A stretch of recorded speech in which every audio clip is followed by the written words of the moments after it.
आज हम पढ़ेंगे फंक्शंस ऑफ लिम्फेटिक सिस्टम के बारे में। तो हम बात करें अगर लिम्फेटिक सिस्टम की, तो जैसे कि यहाँ पर हम डायग्राम में देख रहे हैं कि ये जो वेसल शो की हुई है ये किसकी है, ये लिम्फेटिक सिस्टम की एक वेसल है। तो हम देख रहे हैं कि जो लिम्फेटिक सिस्टम है वो किस तरह का होता है, तकरीबन जैसा कि हमारा वेस्कुलर सिस्टम है वैसा सिस्टम है। लेकिन अगर हम इसमें डिफरेंस की बात करें कि क्या है, तो हम देख रहे हैं कि हमारे ब्लड से जो हमारे ब्लड वेसल्स हैं उसके अंदर मौजूद ब्लड है, ब्लड में से जो फ्लूइड है, इसके अलावा हम देखते हैं वेस्ट, लार्ज प्रोटीन्स, ये सारे के सारे निकल के यहाँ पर आ जाते हैं, जिन्हें के क्या कहा जाता है, यहाँ पर जो स्पेस है इंटरस्टिशियल स्पेस, वहाँ से फिर फर्दर कहाँ पर आ जाते हैं इन वेसल्स में, जिन्हें के लिम्फेटिक वेसल्स कहा जाता है, जो फर्दर मिलके जो सिस्टम बनाती हैं उसे लिम्फेटिक सिस्टम कहा जाता है। तो आज हम लिम्फेटिक सिस्टम के फंक्शंस को स्टडी करेंगे कि इस सिस्टम के क्या फंक्शंस हैं।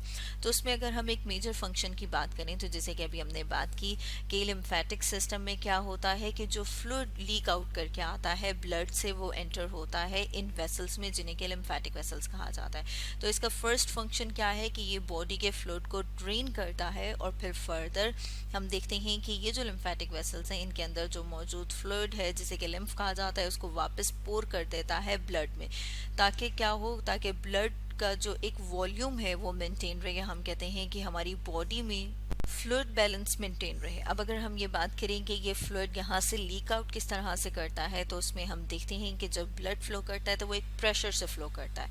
अब उस प्रेशर की वजह से लीकेज होता है इस फ्लूइड का कैपिलरी से, और ये जो फ्लूइड है ये इकट्ठा हो जाता है यहाँ पर। अब ये जो सेल्स हैं, ये टिश्यूज हैं, इनके दरमियान जो स्पेस मौजूद है, इस स्पेस को कहा जाता है इंटरस्टिशियल स्पेस।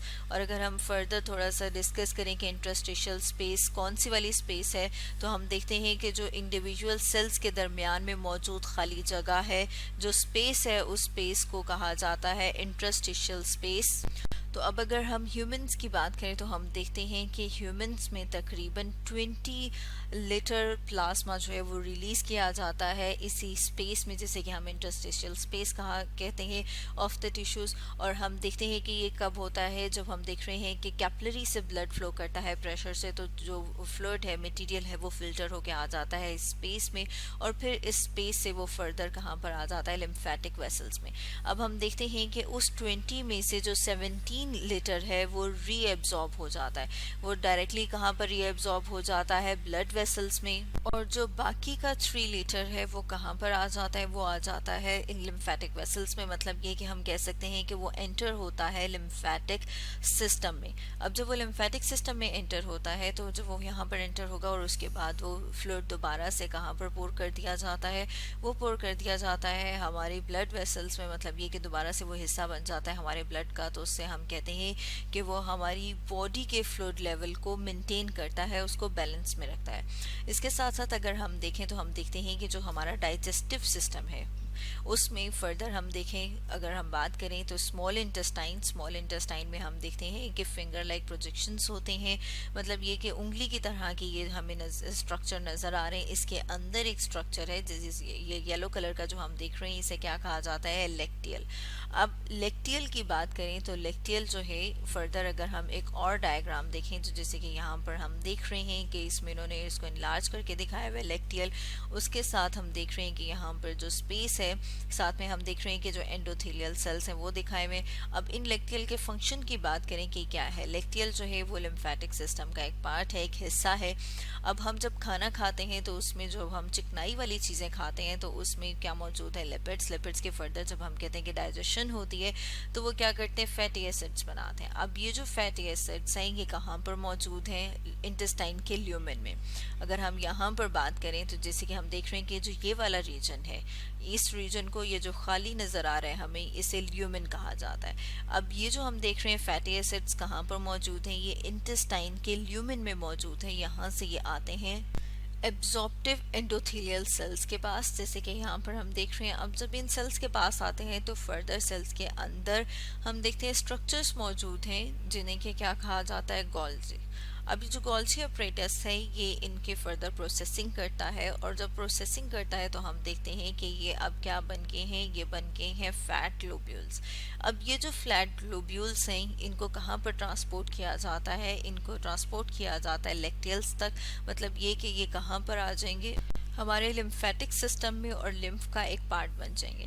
तो हम देखते हैं कि अगर कोई हम ऐसा खाना खाएं, ऐसा मील लें जिसमें फैटी एसिड्स की मिकदार, उनकी कंसंट्रेशन ज़्यादा हो, तो फिर हम देखते हैं कि जो फैट ग्लोब्यूल्स हैं, क्योंकि जब हम खाना खाएंगे तो वो डाइजेस्ट होगा, और डाइजेस्ट होने के बाद वो कहाँ पर आएगा, मतलब ये कि हमारे इंटेस्टाइन के ल्यूमन से एब्जॉर्प्टिव एंडोथेलियल सेल्स, और फिर वहाँ से वो फैट ग्लोब्यूल्स जो हैं वो आ जाएंगे हमारे लेक्टियल्स के अंदर। जब वो लेक्टियल के अंदर आ जाएंगे तो इसका मतलब है कि वो किसका हिस्सा बन गए, वो लिम्फ का हिस्सा बन गए।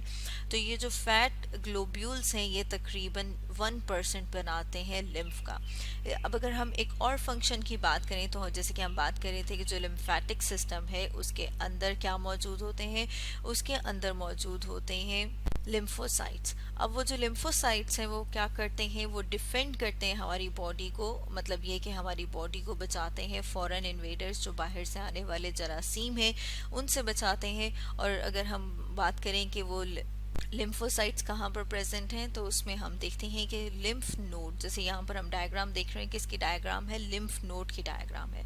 और अगर हम लिम्फ नोड को देखें तो इसमें हम देख रहे हैं कि यहाँ पर लिम्फ नोड में हमें स्ट्रक्चर्स नज़र आ रहे हैं जो कि लिम्फ वेसल्स के एंट्रेंस शो कर रहे हैं इस लिम्फ नोड के अंदर। उन्हें क्या कहा जाता है, जो अंदर लेके आते हैं लिम्फ नोड को, उन्हें कहा जाता है एफ्रेंट, और जो वहाँ से लिम्फ को बाहर लेके जाते हैं उन्हें कहा जाता है इफ्रेंट लिम्फेटिक्स। और ये वाला जो रीजन है, इस रीजन को कहा जाता है हाइलम।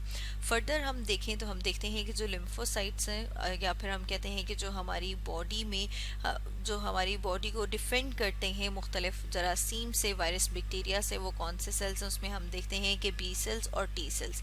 जैसे कि हम देख रहे हैं कि ये वाला जो रीजन है यहाँ पर कौन से सेल्स प्रेजेंट, पैराकॉर्टेक्स रीजन है, और ये टी सेल एरिया है।